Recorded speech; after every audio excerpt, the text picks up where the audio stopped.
Well, real quickly, let me just finish this off by showing you what God has planned.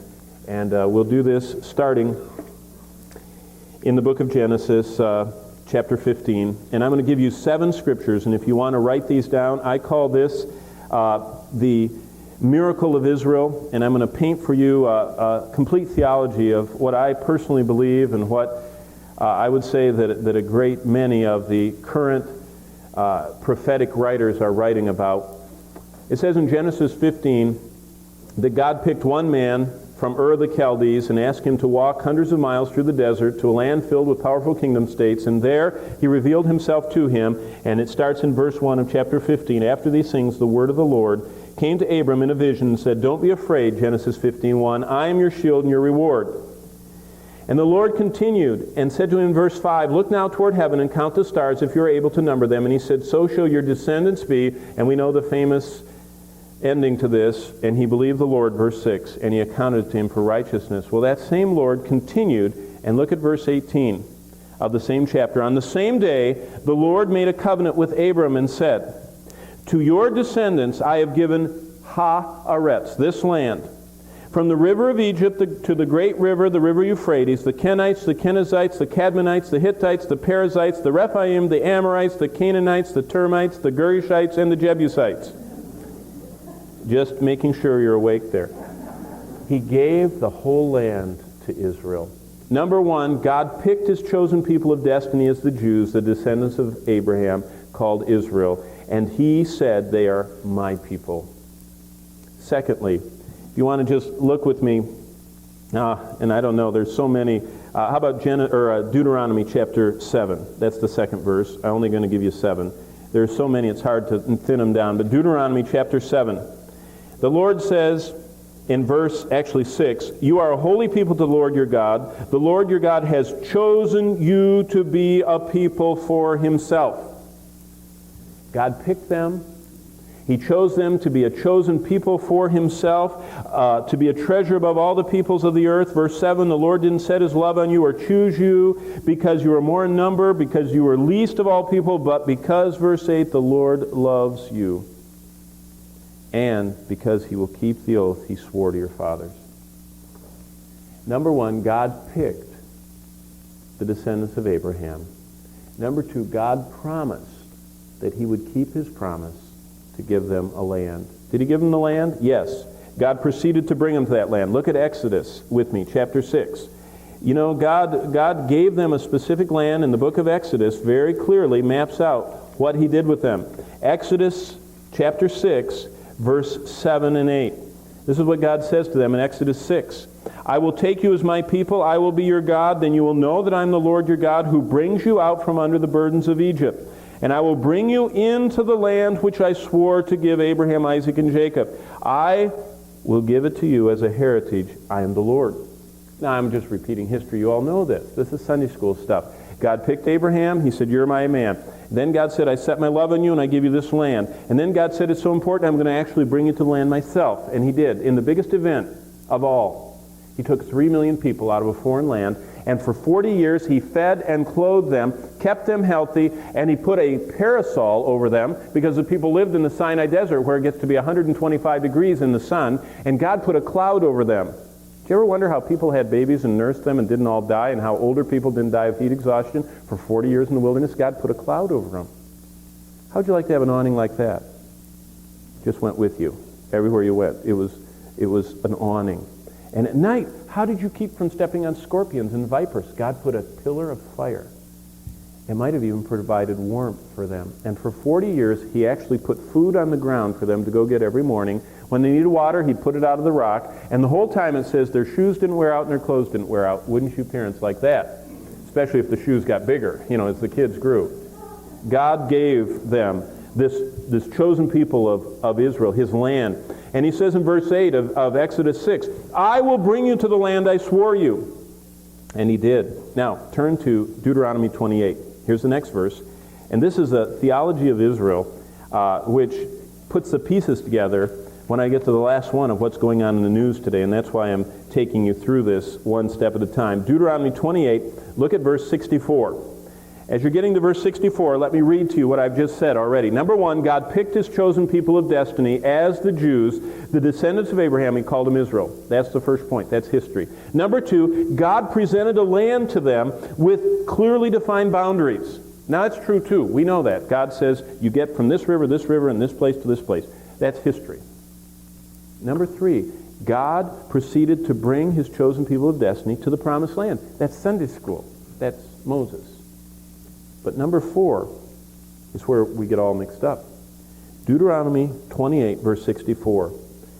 God pronounces a curse on his unfaithful but chosen people of destiny as they wander the world without their promised land. You see what I mean by that? Look at verse 64 of Deuteronomy 28. It says this, the Lord, not the Babylonians, not the Romans, not the Assyrians, not the Nazis, not the United Nations, not the PLO, the Lord will scatter thee, talking to Israel, among all people from one end of the earth even to the other. Now look at verse 66. And thy life shall hang in doubt before thee, and thou shalt fear day and night, and shall have no assurance of thy life. Just about a year and a half ago, I was sitting in Warsaw with a group from our church on our way to Belarus. And we went down into the old city of Warsaw, Old Town it's called, and we sat in a very nice restaurant that was built in the basement of the ghetto where the Jews were confined by Hitler.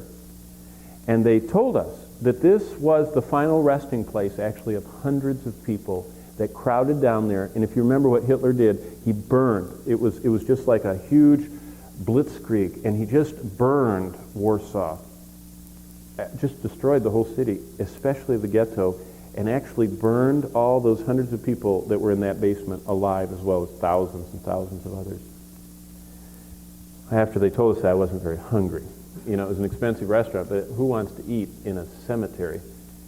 But you know what I did? As I sat with the men there, I pulled out Deuteronomy 28, and I read them these verses. And your life will hang in doubt before thee, and thou shalt fear day and night. And I said, God pronounced a curse on his people. And we're sitting in a room and in brick walls that remind us of that curse. Number 5, God picked them, God presented them the land, he proceeded to bring them, he pronounced a curse. Jeremiah 30 and verse 11. Jeremiah, keep going. You know, it's good to turn those pages, especially these places. Some of you haven't been in some of these books in months, okay? It's good to get them all loosened up and everything like that so you can go back. Look at Jeremiah chapter 30 and verse 11. Because fifthly, of 7 verses I'm going to share you, God preserved his chosen people of destiny from annihilation. Now that's what gets me. I mean, have you ever met a Hittite? Have you ever met a Babylonian? Have you ever met a Phoenician? Have you ever met a Russian Amalekite or a Japanese Hittite? Or have you ever met a Cuban Philistine? No. You ever met a Russian Jew? I have. Have you ever met an Ethiopian Jew? I have. Have you ever met a French Jew? I have. Have you ever met you can meet a Jew from 100 countries around the world. Why are they not annihilated? Because look what God says in Jeremiah 30 and verse 11. Because God declared, in spite of the persecutions where they would be in danger by day and night, and the periodic wholesale slaughter of the Jews, and that's a whole other study. No nation has ever been so hunted down, no ethnic group so singled out for the hatred of Satan and most of the lost people of this world than the Jews. That's history. Many books written on it. But God says, I won't let my chosen people be destroyed. I'm going to preserve them as an identifiable ethnic national group. Jeremiah 30:11. Look at this. God says this, I am with you. I will save you, declares the Lord. Though I completely destroy all the nations among which I scatter you, I will not completely destroy you. Did you catch that? God said, I'm going to preserve you. You will not be completely destroyed. You might get decimated. You might get down to a handful. There might be at one point just a very few million of you, maybe even a few thousand of you at one point in Egypt before they multiplied, maybe down to a few 100,000 after Nebuchadnezzar. But he says, I'll never let you be extinguished. Ever. God said, I will discipline you, continuing in verse 11, but only with justice. I will not let you go entirely unpunished. Now think about this. Absorption, to be absorbed among the people they found themselves, would have been inevitable for the Jewish people, so that little trace of the Jews as a distinct people would have remained today. After all, these despised exiles have been hunted and sought out in every corner of the world for 2,500 years. But they didn't absorb. They remained distinctly, defiantly Jewish. Those little hats they wear. I mean, if everybody was trying to kill me, I wouldn't wear a little yarmulke on my head so they knew which one to kill. I wouldn't wear those silly curls down the side like they wear in those funny black coats and those big fur hats. Why do they keep doing it? They don't know. But we know. God says, you'll never cease to exist before me as a people. Well, real quickly, you're in Jeremiah, go to chapter 31. Don't want to get you lost. Jeremiah 31. Because here is the sixth of 7 of the miracle steps of Israel. Number 1, God picked them. Number 2, God presented them a land. Number 3, God proceeded to bring them to that promised land. Number 4, God pronounced a curse on them because they were unfaithful. Number 5, God said that he would preserve them. Number 6, God promised to regather them back to his promised land. Jeremiah 31 and verse 8. Look at what God says. Behold, I will bring them from the north country. By the way, 1,100,000 have flown to Jerusalem from Moscow and from Kiev in the last 10 years. Now look at that. Behold, verse 8, I will bring them, Jews, from the north country. Does that touch you at all? Jeremiah wrote that 2,600 years ago. I doubt if very many people lived in the north country then. 1,100,000 have come down. Keep reading. I'll gather them from the ends of the earth. The blind, the lame, the women with child, the one who labors with child, together. The great throng shall return there. That is history in the last 10 years. And all of you here are at least 10 years old. It's happened in your lifetime.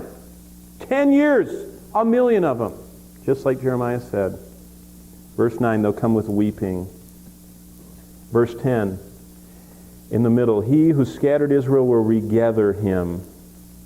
Wow. God promised to regather his chosen people.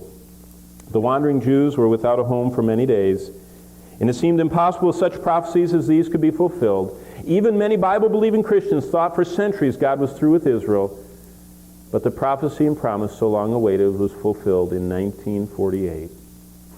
They got their own nation. Well, what's ahead for Israel? And that's the 7th and final scripture that I want to give you. And that's in the book of Zechariah, chapter 12. And that's where we're going to end. Zechariah, chapter 12. This is what Zechariah said sitting there in burned out and rebuilt Jerusalem as he was trying to encourage the first returnees. Remember, if you remember, Haggai, Zechariah, and Malachi came back with the crowd and spoke to the first returns, the people that came back from Nebuchadnezzar's exile. And as Zechariah is looking out his window at the Mount of Olives, sitting in a burnt-out city that had been destroyed by foreign armies, this is what he says in chapter 12, the burden of the word of the Lord, Zechariah 12:1, against Israel. Thus says the Lord, who stretched out the heavens, who laid the foundation of the earth, who forms the spirit of man within him. He says, I'm the creator, I'm the sustainer, I am the one that made all things. He says, I'm the one speaking. Verse 2, behold, I will make Jerusalem a cup of drunkenness to all Saviv, all the touching nations. Saviv means touching. All the surrounding peoples when they lay siege against Judah and Jerusalem. I don't know when, but very soon, Lebanon, Syria, Iraq, Jordan, Saudi Arabia, and the PLO are going to start actually fighting Israel. I don't mean throwing rocks. I mean fighting them. And when that happens, verse 3 says, and it shall happen in that day I will make Jerusalem a very heavy stone for all peoples. All who will heave away will surely be cut in pieces. And look at verse 6. In that day I will make the governors of Judah like a fire pan in the woodpile. You see the wood right there? You see that wood right there? You know how much hope there is for this building? If we doused all that wood and got it started burning, very soon the whole building would go. That's a fire pan and a wood pile. God says, as soon as that attack on my regathered people occurs, it's going to affect the whole world. How's it going to affect the world? You can read the rest. It's prophecy that you've read about in chapter 14, verse 4. On that day his feet will stand on the Mount of Olives, which faces Jerusalem, and the Mount of Olives, it will be split in two, and you all know the second coming of Christ. Where's the rapture? Well, look at verse 5 at the end of chapter 14. Thus the Lord my God will come, and all the saints with you. There we are! We're in Zechariah chapter 14 and verse 5. Because when the second coming occurs and Jesus Christ touches down on the Mount of Olives, all the saints are going to be with him. Are you a saint tonight? Are you going to be with him? You want to have great encouragement for your life? Read the Bible with these 7 promises to Israel in mind, and know that what you're seeing there is God's prophetic timepiece.